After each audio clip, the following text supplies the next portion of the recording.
Hello, boys and girls, ladies and gentlemen, and today the Indianapolis Colts defeat the Falcons in Berlin. Now, man, this game was probably the most watchable game the Colts has played throughout this year, and wow, if the league don't know who should be MVP, this is definitely one of those circle in MVP games for Jonathan Taylor, because he had to put this team on the back. He had to put this team on the back at the end of the game because Daniel Jones was out there. He had some ball security issues. Even Jonathan Taylor had a punch out. But the team locked in. They stayed together. And Tyler Warren, the big offensive players of this game is Tyler Warren and Jonathan Taylor. Tyler Warren was out there making clutch catches, clutch blocking, and he's just what he's brought for this Colts team is just that Falcons game is what you want to see out of what you just brought in, because it was so awesome. Watch him make that clutch fourth down catch to, oh man, and Daniel Jones, when we needed him this game, locked in. Our defense, when we needed them, locked in. And our defense been that all year. Our defense hasn't been like shut down, but when we need our defense to step up and make a play, they make a play. And that 83, 84 yard run by Jonathan Taylor, on that play, I was thinking like, man, we need one of those big JT breakout runs right now. And I manifested in my head right when it happened, dang near, and he was in that scrum and he popped out of that thing, and I was like, oh no, oh wow, like no way that just happened, because that's one of the runs of the year, because he just Houdini teleports out of the freaking scrum, and then he's gone. Opens field, he's gone. So it's just like, wow. Daniel Jones had his ups and downs, but he stuck with it. Alec Pierce, man. Alec Pierce is starting to get the recognition that he deserves, because he's been my favorite receiver these last couple years, or I think last year was sort of one of his breakout years. But AP, man, AP had a clutch catch in a game for Daniel Jones touch tutty, and that was awesome. Daniel Jones was dealing it when we needed him to deal it, and he had one pick, a couple fumbles, and man, our defense, we went into overtime this game. We won the game 31-25, and we took it to overtime. Our special teams been OP, one of the best special teams I've seen from the Colts in a long time. And we took a big hit when Spencer Schrader got hurt in that Raiders game, and from then I knew that whoever would bring in isn't going to be as efficient as Spencer Schrader has been doing for us. And Spencer Schrader's been getting a lot of our hidden points, especially earlier on in the season when we couldn't convert in the red zone. We would have a way higher point differential if we were able to convert in the red zone like we've been able to do in these last handful of weeks. But now that we don't have a consistent kicker, man, he had missed that extra point that I knew was going to cost us.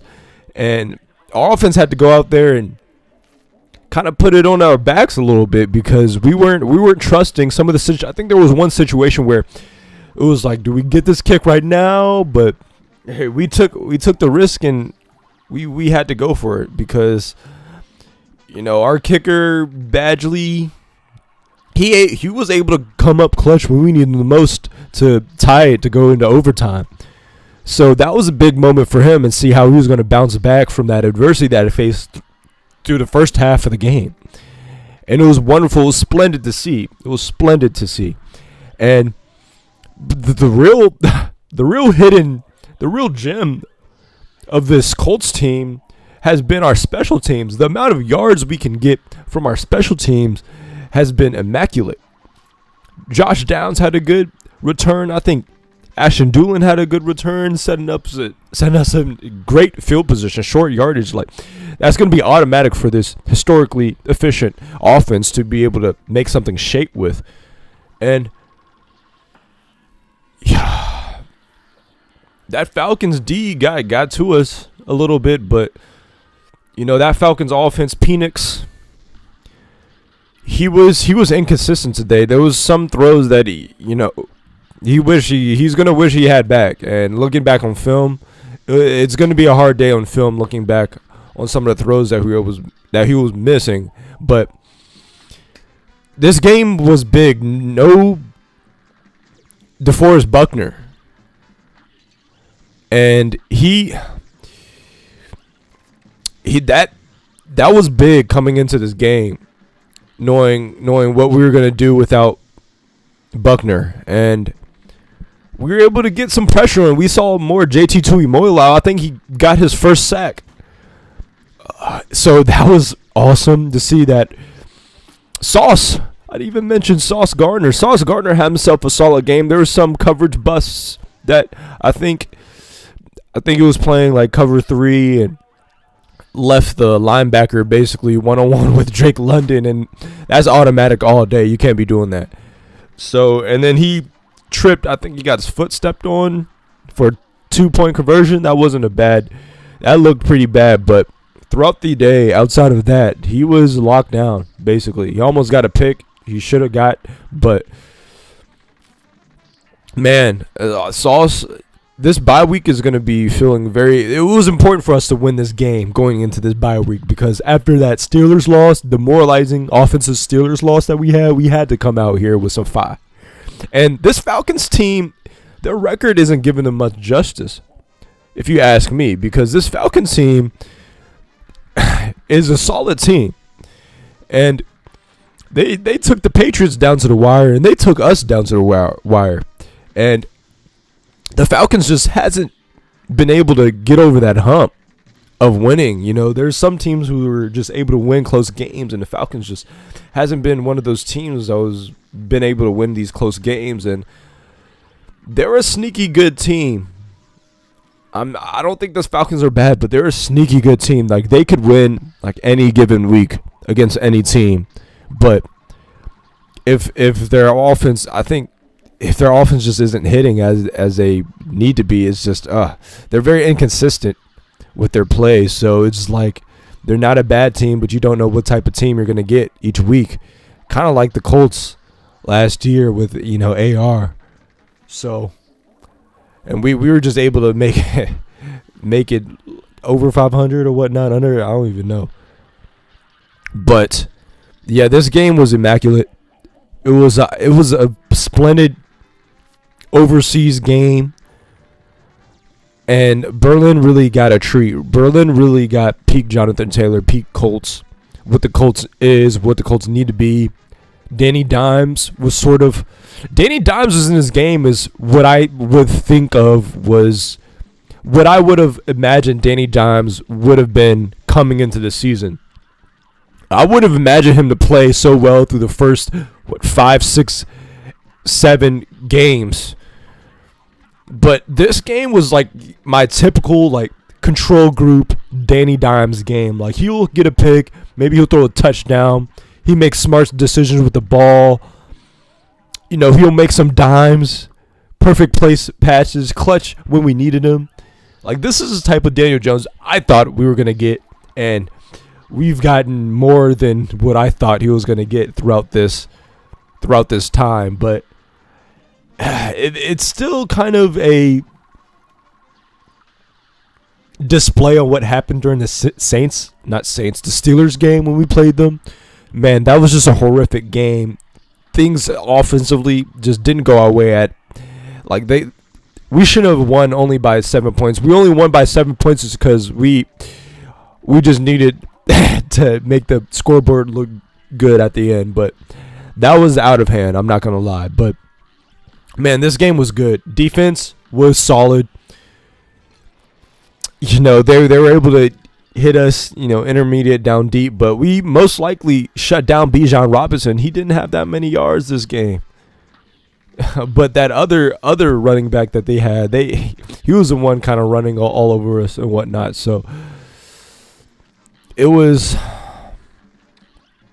a good game from the Colts. It was great. Now, we're in the bye, and we come out this bye facing Kansas City Chiefs. I think we should win this game against the Kansas City Chiefs, and I think it should be a close game, but I like how we match up the last couple of years against the Chiefs. But once we get Mooney Ward back, man, it's gonna be a defensive game to watch for the Colts. And I just hope by the end of this season, once we go to the playoffs, we can have all of our defensive juggernauts on the field at one time. Because it's like we get one defensive leader hurt, and then another one comes back. And then that one gets hurt, and then another one comes back. So our defense have yet to play in its full capacity. So once that happens, like around playoff time, man, this D is gonna look dangerous. But the Colts have one of the easiest schedules first half of the season. Now we're gonna get into our hard stretch. That Seahawks game, man, I'm scared for that Seahawks. That's one of the games that I'd predict that we lose in one game, maybe from the Jaguars, and one game probably from the Texans. So, yeah, it's going to be interesting next coming weeks coming out this bye. See if Daniel Jones continues to regress in this way we sort of saw him regress in, and our O-line not holding up as well as we need them to. But if JT, at the end of the day, we know we have Jonathan Taylor back there. We've been playing like we're a pass-first team this first half of the season. Maybe that might not be a suitable strategy for this second half because these teams are going to come harder. Pause. So, yeah, that's what I think about the Colts, man. What a game. It was an awesome game. One of the best games of the Week 11. And one of the best games to watch. Watchable games that the Colts has played probably in a while. I don't know. So, yeah.